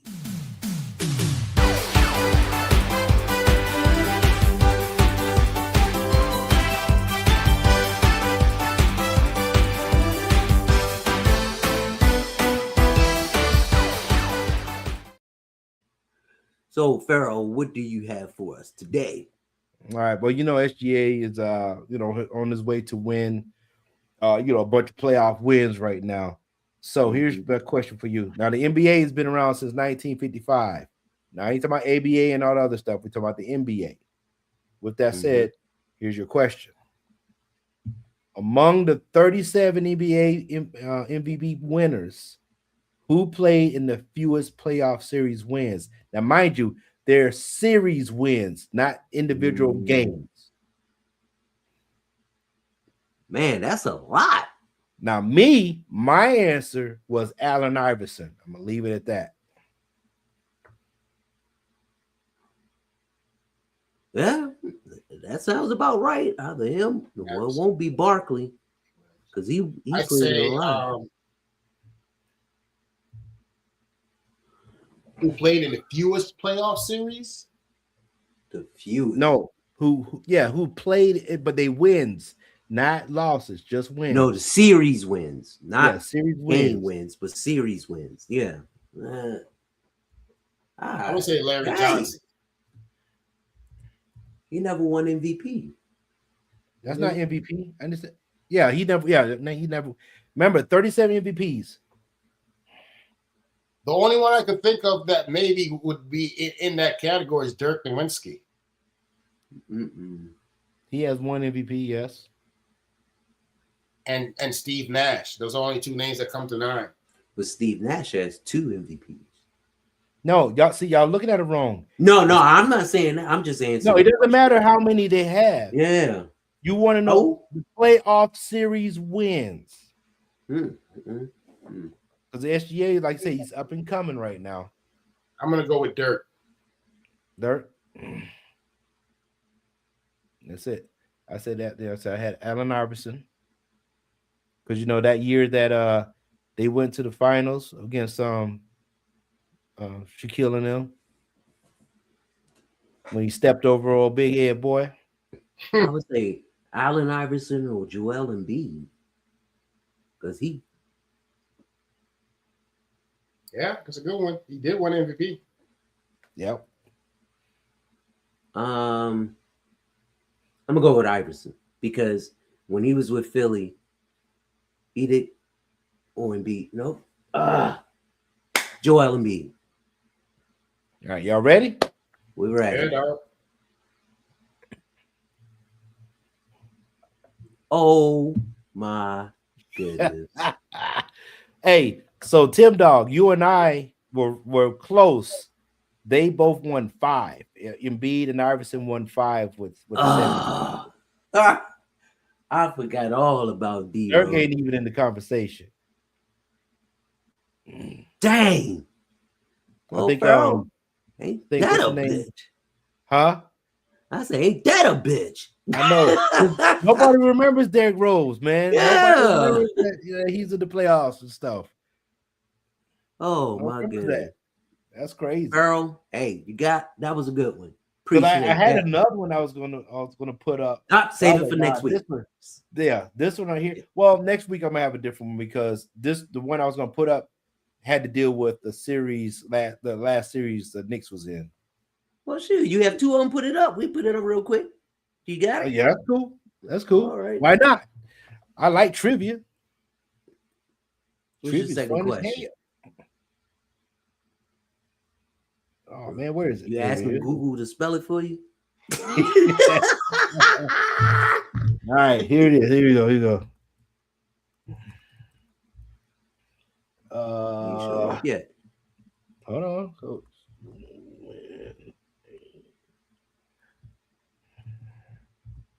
Yeah, they're doing it, right? Losing game 1. Bad fingers. Bye. Put your glasses on. Maybe you can see. Give him a hand shot. Hold on. See. Hold on.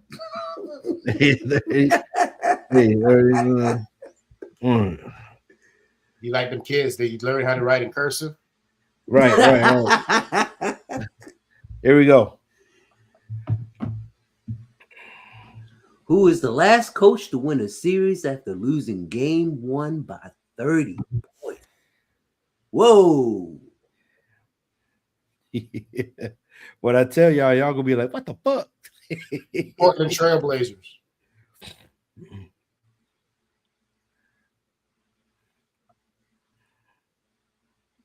Nope. I'm gonna say coach for the Lakers in Chicago. Pat Riley. No, I mean Not Pat Riley. uh Phil Jackson. yeah. I'm gonna say Phil because they lost to Philly the first game, and it was by a lot. And then that was the only game they lost in that series, if I would believe. Yeah, You about to be mad as hell. I am. Yeah.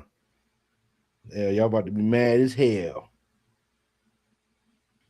So Shada mentioned this guy's name earlier. And you're gonna be like, what the fuck? Dirk. Huh? Nah, coach. It was Nope. coach. Good Lord, you should have been had that written down.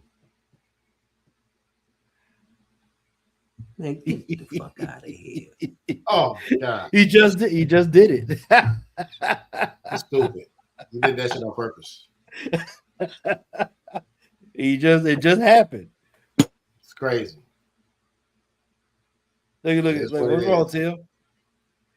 See, I wasn't thinking about yesterday. Yeah, that's what I'm saying. So that was crazy because when I saw that question, I was like, man, Damn. I'm going back to like 19. Yeah. This just happened. I was like, it is a bitch. Man, fuck you. You know Because what? he I lost. was going to do your outro, but man, fuck you.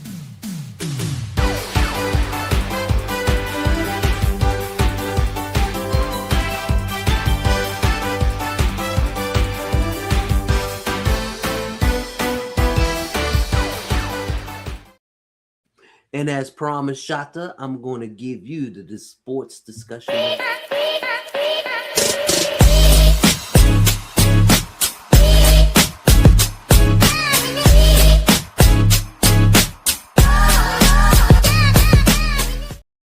Shata, what do you have for us today? Yeah. So if you pop that up, do you see that? Welcome. Mm-hmm. Pop that up for me. So today on sports discussion, I wanted to start it off by number one by giving much love to one of our greatest Huskies, Tina Charles. She's been in the league for some years. She's retiring from the WNBA, moving on after a myriad of seasons. She won championships with the UConn Huskies. She won championships in the WNBA.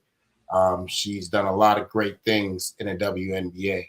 So I wanted to go ahead and give her a shout out, you know what I'm saying, and give a shout out to all my WNBA players. With that, the WNBA season is set to start May the 21st. Yep. Now, those of you who don't follow WNBA, I've been following them and I watched the preseason games because there was a lot of teams that have moved and shaken, and a lot of teams have done a lot of different things. So if you're not aware, the WNBA draft just happened. The Mystics got old girl from UCLA, tall girl Betts, big girl from Oklahoma. She went to the Connecticut Sun. And of course, my girl AZ Fudd, she went to the Dallas Wings to play with. He in Tejas. They already talking about him. The question, the thing that is something, the reason why I wanted to go ahead and throw the WNBA in there today was for the mere fact it's something that we have discussed on this panel numerous times about the NBA and the sports and how the game is changing.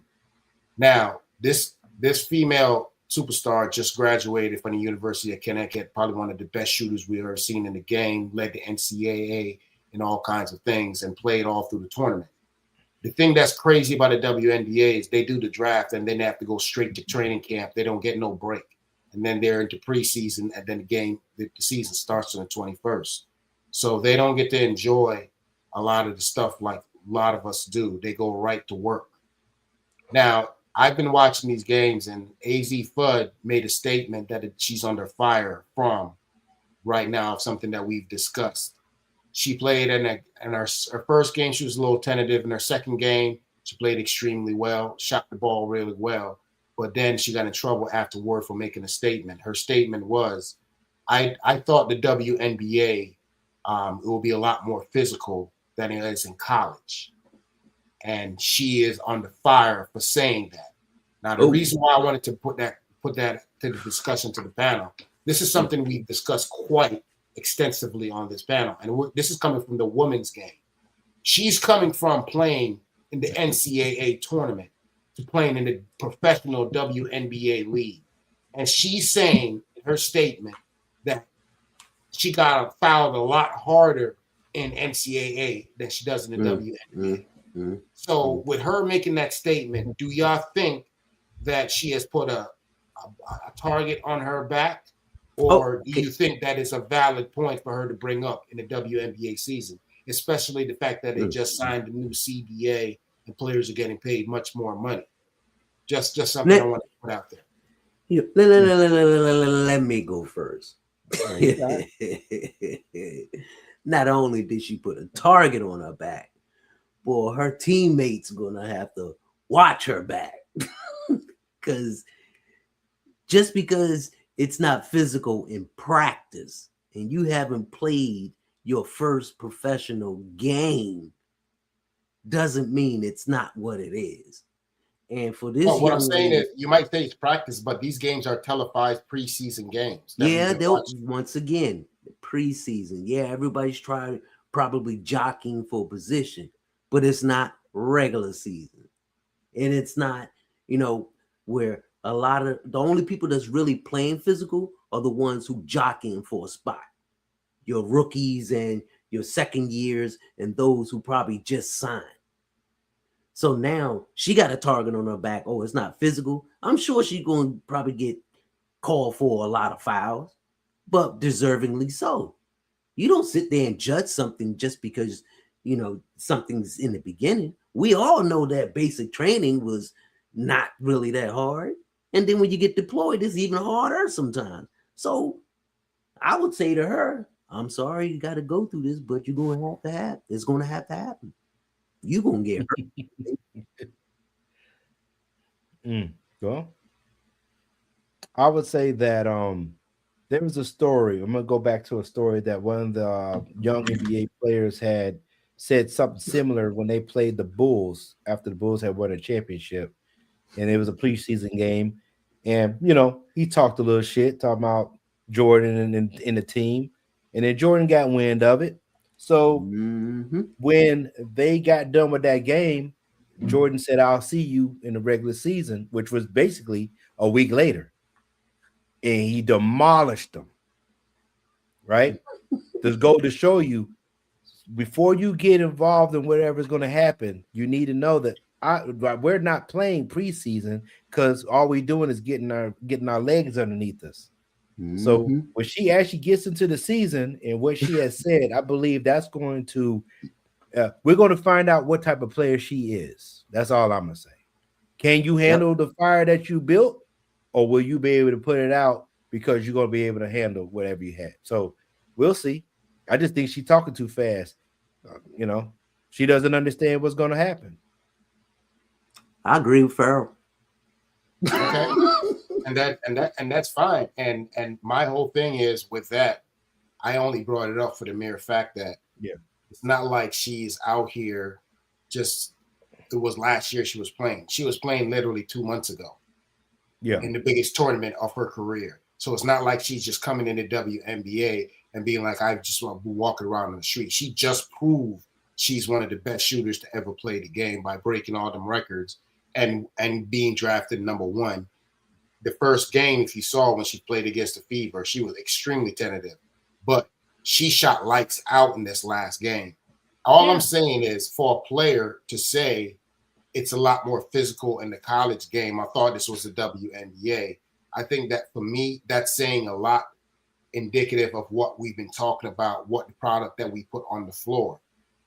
Gino Auriemma was stated as saying before the tournament, saying that nobody's coming to watch our games if we're running up and down the court for 5 minutes and everybody's shooting a brick. Nobody wants to pay to see that. You know what I'm saying? But at the same time, we can't sit here and agree with him on that and then simply say when a player says the game it's not as physical as I thought it would be at the next level. I'm just thinking it's something to think about. That's all. Well, Think I about know what? what you're saying. I know what you're saying. Yeah, But at the same time, you were playing with people that wasn't as good as the people that you're about to play against. So just like at any level, any sport level, what was it when Urban Meyer got to the Jags and the first thing he said, shit, it's like playing Alabama every week out here. That's the type of shit that's going to change, and it's going to change her mentality when she gets into the regular season. Mhm. You could say this all you want because at the time you might have just finished a tournament, but that's college tournament. Because even college football is physical, but those players when you get to the NFL are not the same physicality, as they say. So I just telling her, be careful what you wish for, because at the end of the day, will you survive the whole season, or will you be as good as you were in the tournament during the whole season? Because those players now are wary of what you just said, and they're going to make that game hard because they are professionals. You're not playing with college people anymore. Ask Caitlin Clark. Yeah. Well, her game hasn't changed a bit. So, well, Shada, you too close to the person because she came from a school that you like. So of course you're going to be a little biased. Caitlin Clark. I'm saying that Caitlin Clark's game hasn't changed. No. When she first came in, they bodied her and she complained about it. But at the same time, but my thing, Shada, you asked the question about, how do we feel about it? And we said it, but your bias against UConn players and teams, you don't see it. And you're going to always protect them like you always do. Gino did something wrong. Well, I really don't know the problem with them saying it, but that's just you, Shada. What are you talking about? I'm talking about the game as a whole. Shada. She going to get her ass whooped when she get in the WNBA. Why? So the fact of the matter is because she going to get a W. My question was, this is something we debate on this program regular all the time. And I'm asking, if that's a valid point. If it's something we talk about all the time, a valid point of what? Being physical? Bro, she's saying that it was a lot more physical playing in daggone college than she's feeling right now. That's her feeling. I can't tell her what to feel. No, do you believe that? Not her. From what I've been seeing, for her to score. No. I'm not talking about her. I'm talking about, do you see what she's saying in the WNBA? There are times where the daggone game. No, Shada. Do you see physicality being more in the WNBA or less than the NCAA? Oh, it's definitely less. It's definitely less. Way less. Okay. All right. It's not even close. Nope. So you saying NCAA is tougher than WNBA? Way tougher. Okay. But see, that's why I disagree, Shada. Because the way the games are called in the NCAA is not the way they're called in the WNBA. And so it's a lot faster. Say just like men's basketball, the way they call the games is different because at the same time, you get 5 fouls, you're out. So they don't call the games a little different. I understand that, but what I'm saying, he asked me if I thought it was tougher, and I said, yeah, in college I do think it's tougher. All right. You said we say no. I'm not taking from what you say. I'm saying the way the game is played on both levels, I would say even the men's is tougher. It seems tougher because they're playing with a lot less talented people. Yeah. You're in the game now where you got to protect those folks now. Look at the NBA now with all the flopping, and we talk about how soft the men are. So then it's going to translate to the women because they got to do the same thing. They got to protect their product. So are you going to go out there and have them banging each other up or whatever the case is? I don't know. So what I'm saying is now that she has put a target on the back, she might get more tougher opponents down the road because they're going to let her know. So this is what you want. This is how we play. Yep. That's all I'm saying. That's what we saying. That's what we both saying. But Shada, because like I said, if I went to you and I told you, oh man, you ain't shit on the damn basketball court, you're going to make it a point to shut me down or show me that this game is what you didn't think it was. And I believe that's what the women going to do because they take it personal. Oh yeah. And Shada, I just want to say this is a good. This is something that's been discussed in WNBA since its inception, and it's been a problem in the WNBA, and I've been following it. and it's not. Odyssey Sims was one of them that came out of LSU, is another one that complained about it. Diana Taurasi, all these chicks. Donna Della Don was a center, retired, had cancer, this, that, and the other. They complained about it. It's not was something that I just made up. I'm just saying that it was brought up, and I just wanted to see what your thoughts about it. And now I know, so it's cool. No, you good, Shada. And Shada, you know what? That was a explained good some discussion. stuff that you didn't need to explain. You asked about a certain person, and I gave my opinion on what that person might face here out. I ain't talking about the history of what's been talked about or not. I'm saying we just talking about if you and I had a problem, what she said. you know, if you had a problem with me, I'm going to make sure that you know that this ain't what this game is about, regardless if it's soft or anything. I'm not going by the history of what everybody complained about, because all levels of sports are being complained about. That's why they have rule changes. You just ask about a specific person. I'm just giving you an answer on what she said. That's it. That's cool. And they gonna let her know, and you gonna be like, I know why they been doing that to her? Watch. Yeah, because I know if you said you gonna run me over, like Bosworth did, say he gonna take out them what's his name, Bo Jackson. He rolled his ass into the end zone. That's what we do. That's all I'm saying. It's just mano y mano. That is it. Yep.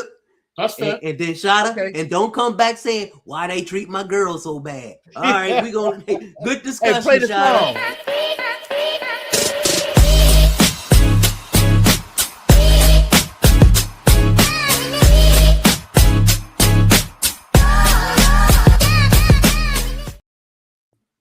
Play the song, man. Play the song why they treat me so bad. Oh, shut up. Hey, we come. Hey, that concludes our show today. And before we roll on out, we like to always have our Hold on, I want you to play this. You got to play this right here. You got it? I got something. I don't see it. Oh, there we go. You see it? You see it? That's it. Watch this. Número 11. Y ahí va Canallas en esta. These are women Si playing. hace bien puede ser, sale el arquero, revienta muy bien. These are women playing men. Guarda que ahí se escapa el número 7, se escapa el número 7 si la hace bien. Sí, puede ser. Le pegó. All I got to say is, what's the excuse there? Are those the fact of the matter is that they're handicapped, they're men. But they still beat women that have both their legs. Okay, so those women, are those daggone real soccer players? Do you know their history? No. Okay, so you're trying to analyze it. What I'm trying to tell you is, it doesn't matter. We're not even. It's not something we can discuss about as far as men and women go. You don't know what the skill level of those don't analyze them. It's just the concept. It's the same thing as somebody taking a clip on the internet and putting it out there and saying, "What's the difference?" That's not fair. That's not fair. Because you don't know what the level. What if those are Paralympic daggone soccer players? So let me ask you this: when the Olympic women's team played the high school championship men's team, and the high school championship men's team beat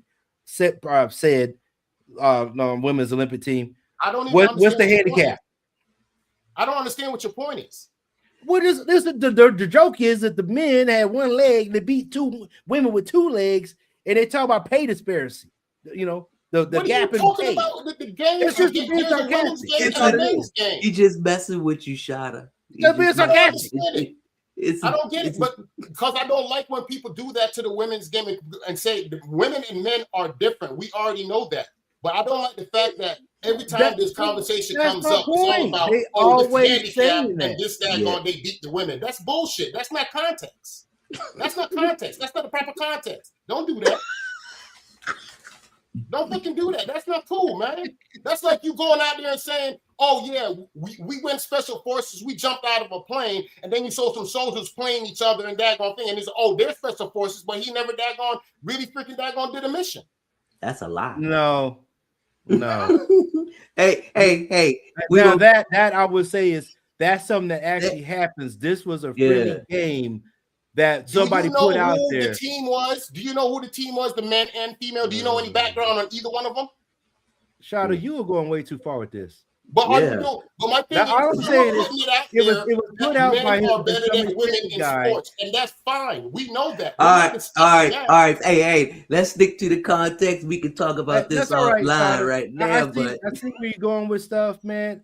It was supposed to have been a joke, but yeah. you know, because we always talk about the women want to pay equal pay with men, and somebody had posted that in the you know, But that I saw, but we weren't and even talking about that. a lot of the comments were that this is why, you know, when the women are crying that they want equal pay, that they just show that regardless of women, whatever the skill level is, that the men would want that's handicapped could still beat them. That's all they were saying in that But clip. Pharaoh, that's how you are But what anyway. does that That's how have to you do with the feel. fact that what No, does that that's not have how I to do feel. with I anything? just hey, we talked about it before, and so I just, you know, whatever. I don't think that was a fair comparison because you don't know the context of any of those women. It wasn't. Just like I saw a pop up it a wasn't video a that shows comparison. two soccer Post teams. it. I And you just shared it. And you freaking say, "Oh, yeah, this men versus women." Oh, but you know, she's been playing professional soccer like Mia Hamm since 1983. Oh Lord! All right, you know what? Let's move on. Hey, Let's move on because let's keep this it thing wasn't going. supposed to You go know that what, route. Pharaoh? I mean, Shada, why you feeling amped up? You know what? Where is that? Yeah, I don't thing, understand man? why I'm you not take it so feeling amped up personal. about nothing, but I I come on here and every don't time I understand. mention anything about any female sports, and y'all motherfuckers act like y'all got an issue with it. I don't understand that. Nobody Hey, said it had issue. You nobody. said, you take things way too serious sometimes, and all I was just trying to do was break the ice and Way show too something crazy. serious, bro. But- You put up but- a video Hey, saying that yo, men beat women and they were handicapped, Shut and up. that they beat Shut up. women and Shut- they had 1 and 2 legs. You still didn't tell me what the context of that was. Were they Olympic, Paralympic players? How Okay, long did it Shada, was just a backyard game. Shada. Damn. Hold on, whoa. It's Let's just a stop this backyard right- game that somebody Hold filmed. on, That was it. Pharaoh. Shada. It was just a joke. You know what? Y'all have a You good know- night. No, Fucking Pharaoh. retarded, Come man. on I now. don't got time Pharaoh. for this shit. Pharaoh. We're having technical difficulties here, and due to that, we're going to have to conclude tonight's show. But it was a good show. I encourage everyone to come back Friday night. And Friday night, we have the Two Cigars and a Blunt starts at 8 p.m. Eastern Standard Time. And right after that, we have a show called Ashed Out. Oh, Ashed Out, you will love it because that's when the panel talks about anything and everything, and it gets along well. And then come right back here on Wednesday for the Better Than Sex Sports Podcast. I am Tim Dog. I had a great time. I apologize, my fellas. We all will be back next week. Sometimes it gets like this where you get into a discussion and it's heated and people are passionate about it. It happens. We're all human, so things happen. So I love my brothers. They love me, and we will be back. Trust me, and all will be well. And on that, I will say, have yourself. I gotta fix that. What the heck? Why come that thing didn't come on up there? Oh, there you go. Have yourself a good day, and I will see you on Friday.